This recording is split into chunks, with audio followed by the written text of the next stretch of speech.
Қайырлы күн студенттер. Бүгін біз желтоқсан айының дүниежүзі тарихы пәнінің сабжектесін талдайтын боламыз. Ендеше кеттік. Бірінші сұрақ. Бізде бірінші сұрақ 1984 жылы сары орамалдылар көтеріліс болған ел.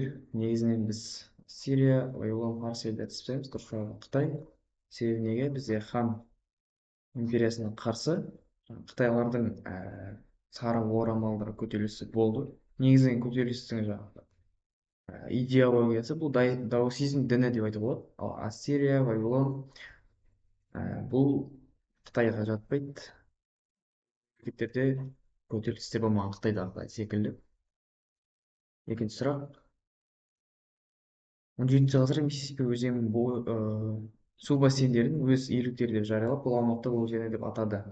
Негізінен орыстарды біз жаңағы Аляска бойын иеленгені үшін Аляска жақты белгілейміз. Енді орыстар бізде жауапқа дұрыс келмейді. Ағылшындар бұл Атлант мұхитындағы жаңағы аралдарды, Атланттағы аралдарды жаулап негізінен. Испандықтар бұл Миссисипи өзені бұл солтүстік Америка болса, негізінен испандықтар оңтүстік Америка, жаңағы Бразилия, Боливия жақтағы және оңтүстік Америкадағы жерлерді отарлаған болатын. Бізде дұрыс жауап француздар.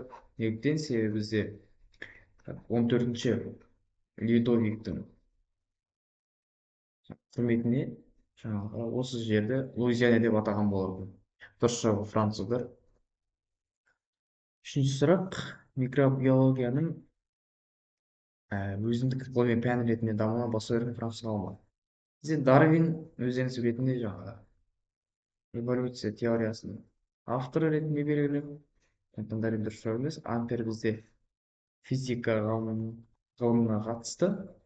Менделеев химиядағы химиялық элементтер кестесін жасаушы ретінде танылса, бізде Луи Пастер микробиологияның өзіндік ғылыми пән ретінде дамуына басты берген француз ғалымы. Яғни Луи Пастер айту бойынша жалпы ауру негізінен микробтар арқылы шығады деді.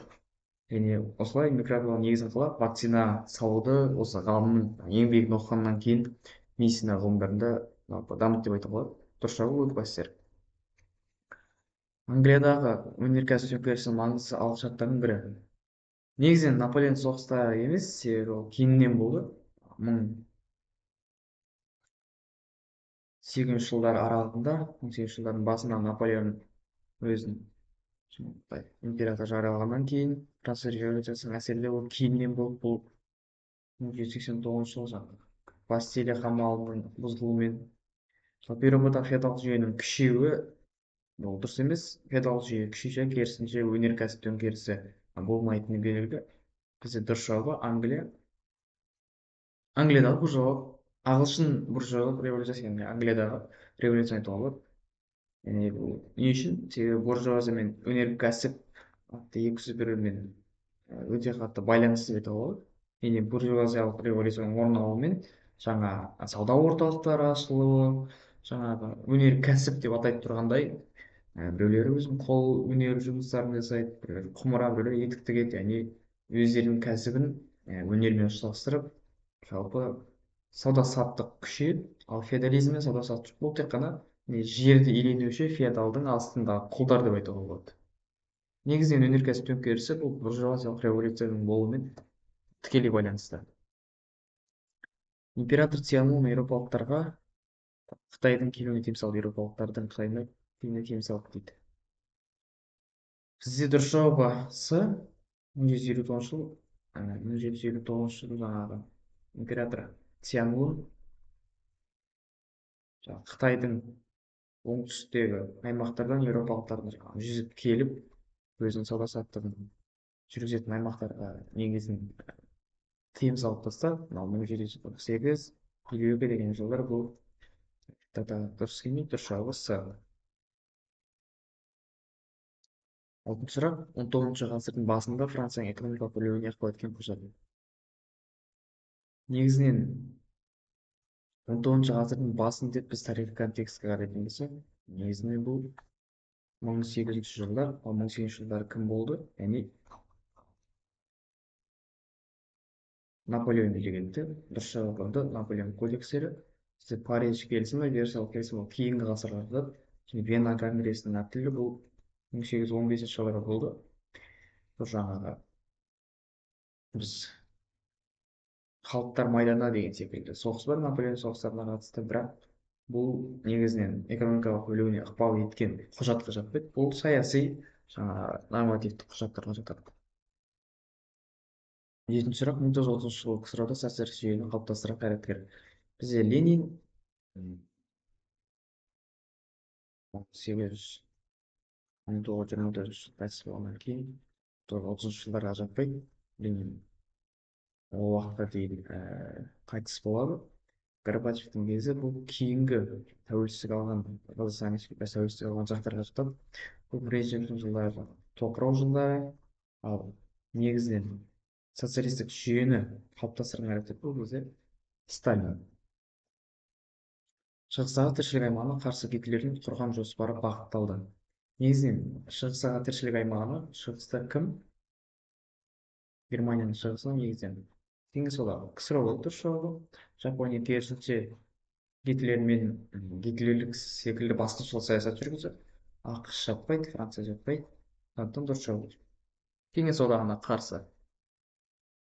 Тоғызыншы сұрақ: 1960 жылдардың ортасында Великий Брежневтің келуімен 80-ші жылдың басына қайта құрудың басталуында маңызды кезең, басталу арасындағы кезең.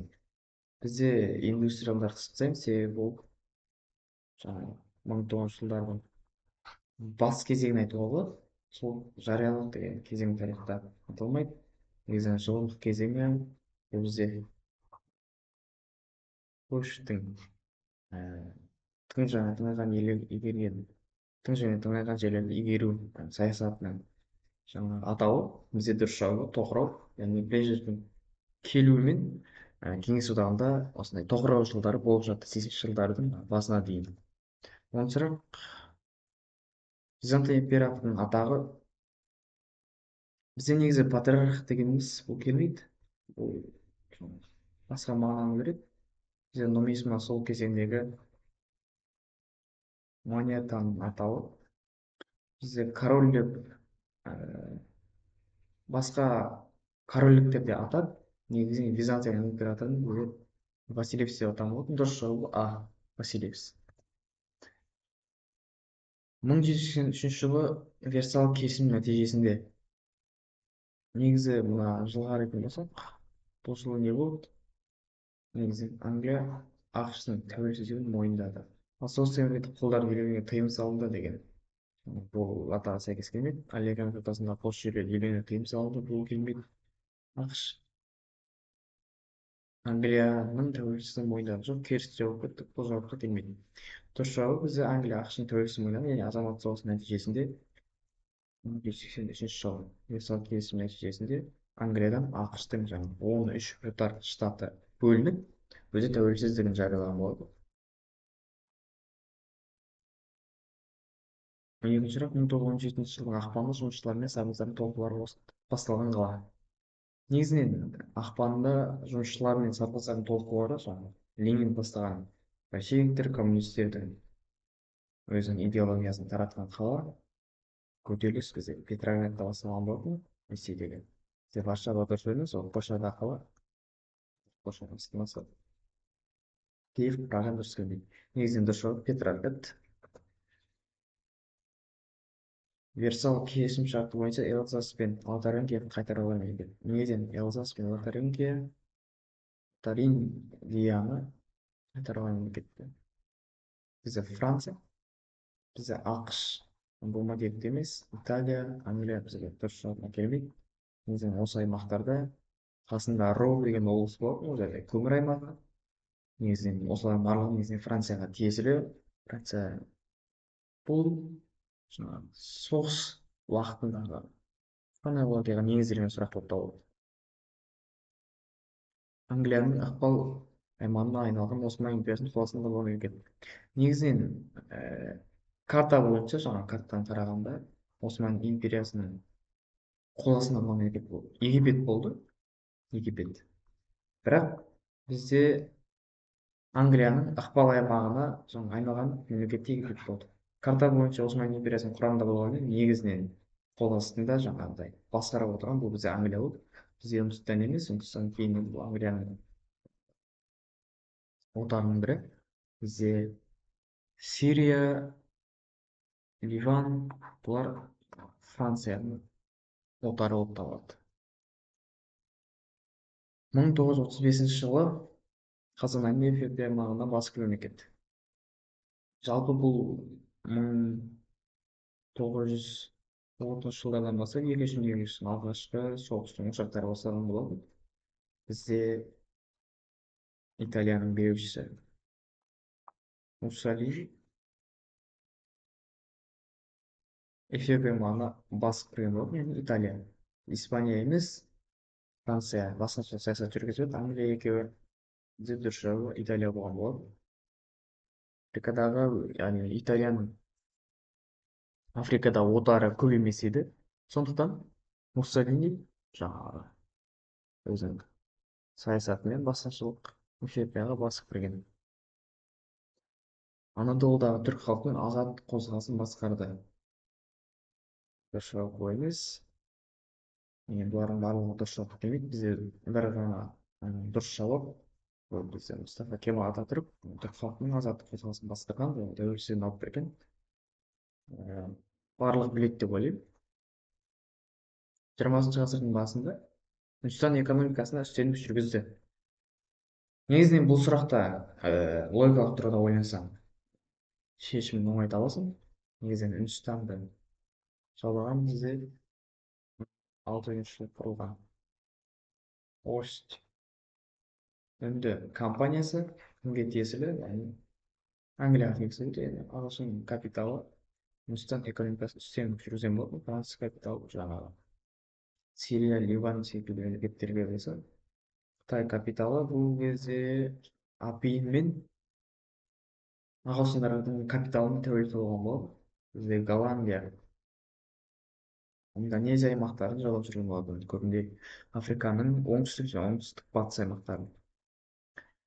Еуропада 17-ші ғасырдың аяғынан бастап мырзалардың пікіріне тұтылған қала тұрғындары сала басталды дейді.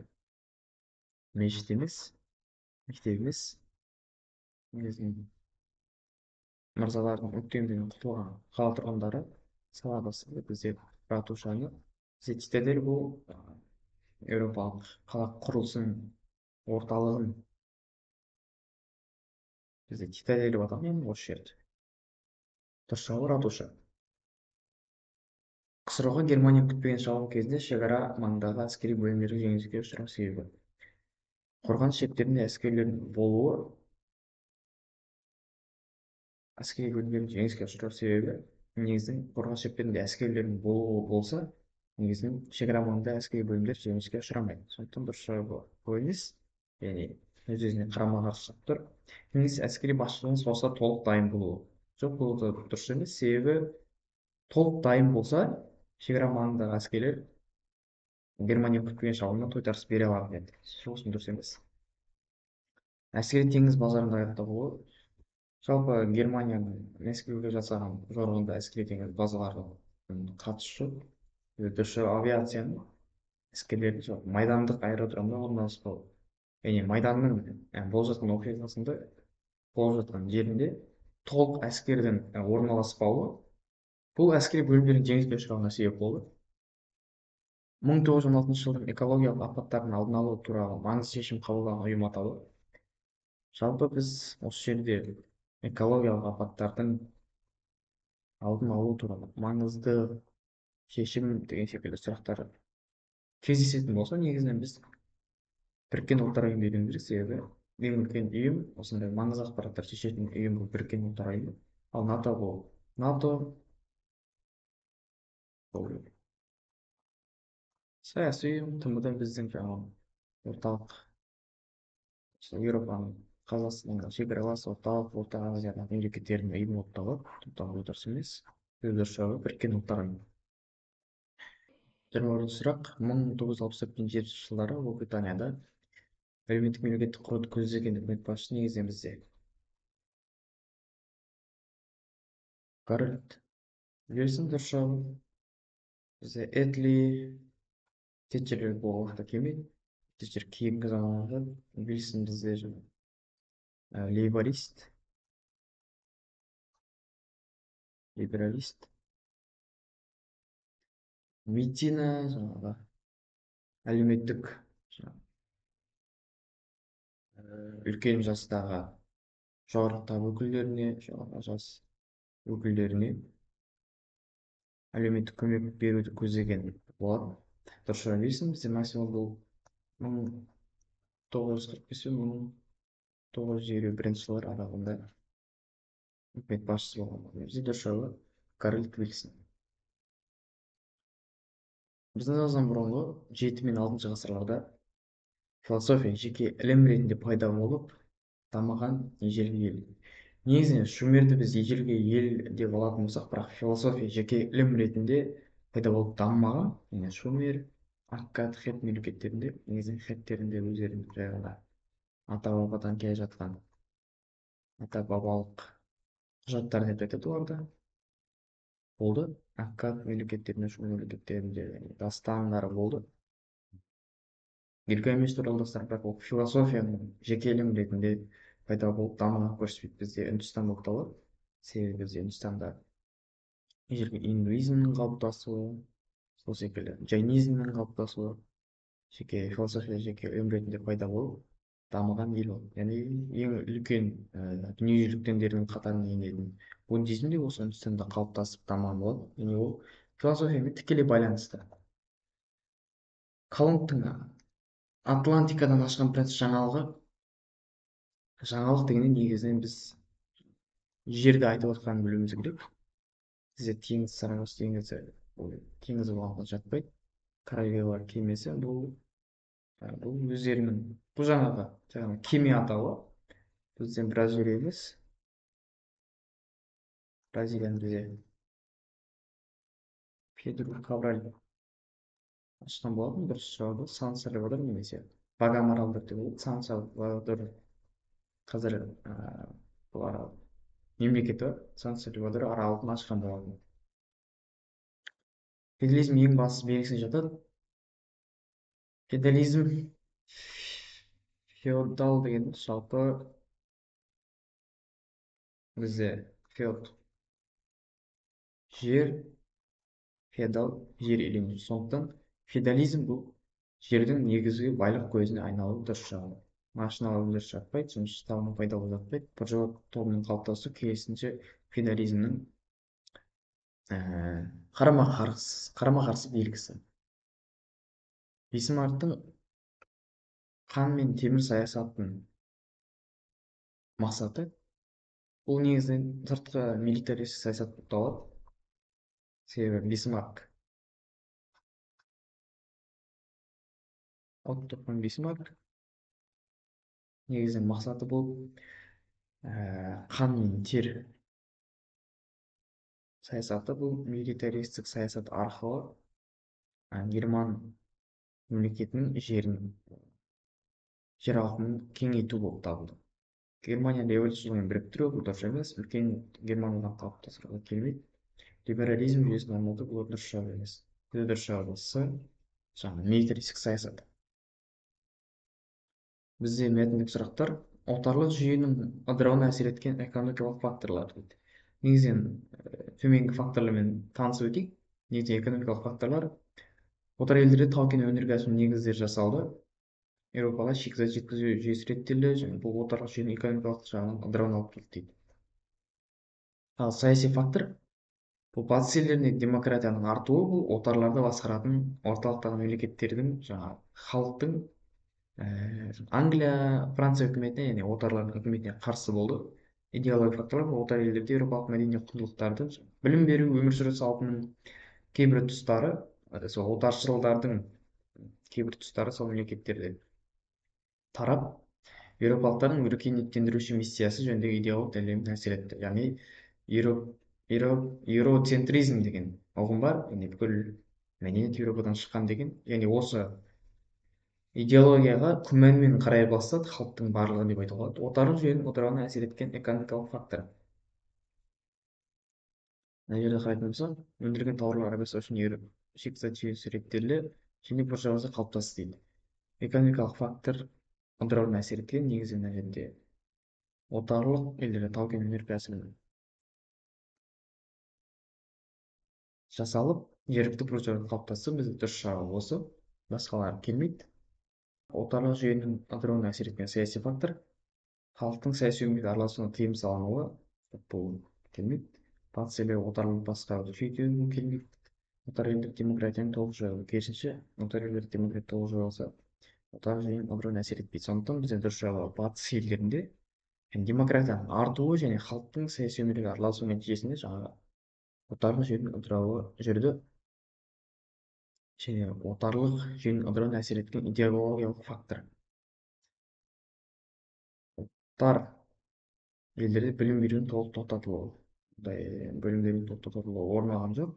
Батыс елдерінде отаршылық идеологияның күшеюі бұл да келмейді. Отар елдерінің ұлттық мәдениеті толық жойылуы келмейді. Идеологиялық фактор мына жерге қарайтын болсақ, өркениеттендіруші миссиясы жөніндегі идеологиялық дәлелдер әсер етті. Яғни еуропалық мәдени құндылықтардың және өркениеттендіруші деген секілді миссияны отар елдерінде идеологияның әлсіреуі отарлық жүйенің ыдырауына идеологиялық факторына жатады. Бізде дұрыс жауап болды. Батыс елдерінде демократияның дамуы отарлық жүйеге қалай әсер етті? Батыс елдері отарларға саяси тәуелсіздік беруден бас тартты. Бұл дұрыс емес.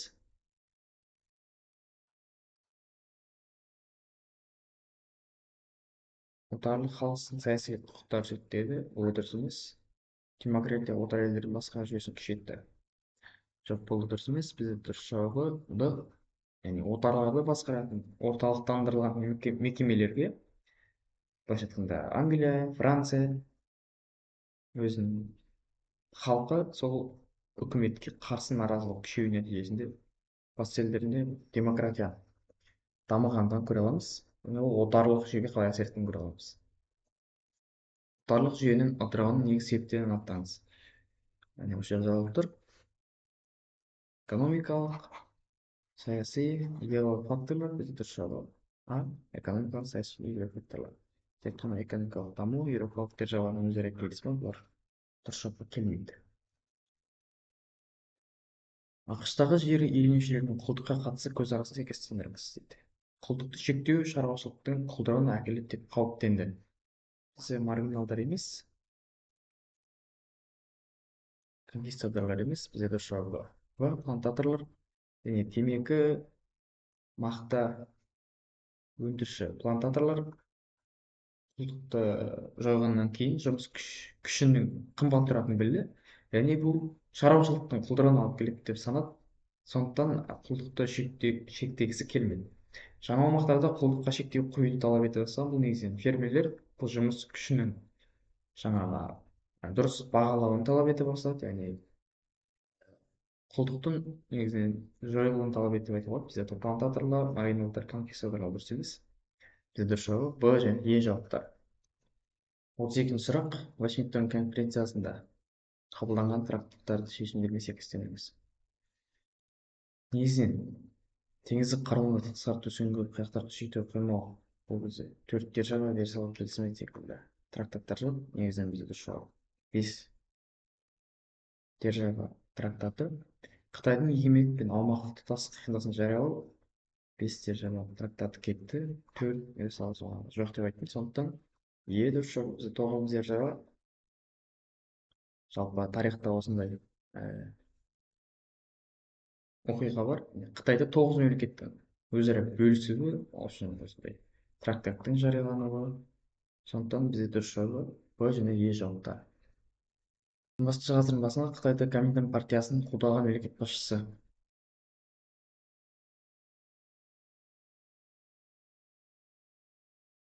Бізде Қытайда Коминтерн партиясын қолдаған мемлекет басшысы негізінен Коминтерн партиясын басқарған Чан Кайши болды. Ал оған қарсы мемлекет басшысы Юань Шигай. Дұрыс жауабы Сун Яцен. Бұл басқа осы ғасырға тиесілі, бірақ Коминтерн партиясының мемлекет басшысына қатысы жоқ. Пу И бізде соңғы император болып табылады Қытайдың. 20 ғасыр басында Қытай коммунистерін қолдаған Коминтерн үкіметінің басшысы бұл бізде Чан Кайши болды. Яғни Қытай коммунистері мен Коминтерн үкіметі бірімен азаматтық соғысы болып, негізінен Чан Кайши негізінен кейін жаңағы Қытайдың жанындағы Тайвань аралына ұшып қоныс аударады. Сондықтан бізде дұрыс жауабы б және ж жауаптары. Англия тарихында оқиғалар болған кезеңге сәйкестендіріңіз. Буржуазиялық революцияның басталуы. 7 емес, 42 емес, 40-шы жылы бұл бізде ағылшын буржуазиялық революциясының басталуы орын алды. Ал Англияда осыдан кейін республиканың жариялануы негізі 1949 жылы болған болатын. Арадан 9 жыл салып, дұрыс жауабы б және аш жауаптар. Қырғи қабақ соғыстың салдары. Кеңестік республика мен халықаралық қатынастардың дара субъектілеріне айналды. Кеңестік республикалар халықаралық қатынастардың дара және жеке өзара қатынас жасай алатын уақытына жетті. Бұл бізде неліктен? КСР-ның күшеюі емес, керісінше КСР-ның ыдырауының нәтижесі. Дұрыс жауабы А. Чехословакия бөлінді. КСР-ның ыдырауы да жатады, бірақ негізгі себеп емес, биполярлық жүйенің қалыптасуы дұрыс емес, КСР-ның күшеюі дұрыс емес. Бізде дұрыс жауап F. Социалистік лагерьдің ыдырауының нәтижесінде Чехословакияда яғни өзінің ішінара бөлініп кеткен болатын. 19-шы ғасырдың Қытайдың императоры Куанцзю мен ойшылы Каньюге жүргізген реформамен кезең аталады. Бұл қан мен темір саясат жаңа айтқандай. Бисмарктың саясаты өз билігіміз қайта өрлеу дұрыс емес, қайта өрлеу Италияда қайта өрлеу өзіміз күшейіп дұрыс емес. Медиа қалпына келтіру төңкерісі бұл Жапонияға тиесілі Медзи кезеңді бар. Дұрыс жауап бізде F. Реформаның 100 күнге жуық реформа жүргізілген саяси оқиға болып табылады. Режимдік соғыс кезінде батыс майданда болған шайқастар. Бізде Галиция, Курск негізінен батыс емес, шығыс майданда болған болатын. Сондықтан дұрыс жауап. Сталинград екінші дүниежүзілік соғысқа тиесілі Пуатье түбіндегі шайқас, бұл жаңағы орта ғасырлардағы кезеңге қатысты. Дұрыс жауабы және F жауаптары Сомма және Марна өзендерінің бойында дүниежүзілік соғыстың батыс майданына қатысты болған шайқастар. 20-шы ғасырдың басында Францияны билеген үкімет басшылары. Бізде Тер, Жорес, Фуре келмейді. Дұрыс жауабы Эрио, Пуанкаре және С жауабы Бүйоны келеді. Яғни бізде бұл халықтар басшысы жаңа халықтық майданды құрғандығынан байқаймыз. Және Леон Блюм бұл 20-шы ғасырдың басында халықтық майдан деген идеологиясын жүргізіп, Францияның әлеуметтік және экономикалық соғыстың кесірінен әлсіреп кетпеуіне өзінің септігін тигізген. 2004 жылы Еуроодақ құрамына қосылған мемлекет. Бізде Португалия, Испания жатпайды. Дұрыс жауабы Венгрия, Литва, Латвия мемлекеттері, себебі 91 жылы Кеңес одағы ыдырағаннан кейін Испания, Португалия, Ұлыбритания мемлекеттері, яғни бұрынырақ кіріп қойған, социалистік лагерьден елден шыққан жаңағы Венгрия, Литва, Латвия мемлекеттері бізде 2004 жылы Еуроодақ құрамына кірді. 20-шы ғасырдың 70-ші жылдары ойлап табылды. Компьютер емес, радио емес, телевизор емес, спорандық қозғалғыш телеграф жүйесі бұлар келмейді. Дұрыс жауабы А. Intel мини процессоры. Міне осының нәтижесінде ғана барып бізде компьютер пайда болған болды. Негізінен дұрыс жауабы Intel мини процессоры. Дұрыс жауап А. Осымен біздің желтоқсан айының сабжектесі аяқталды. Жақсы сау болыңыздар.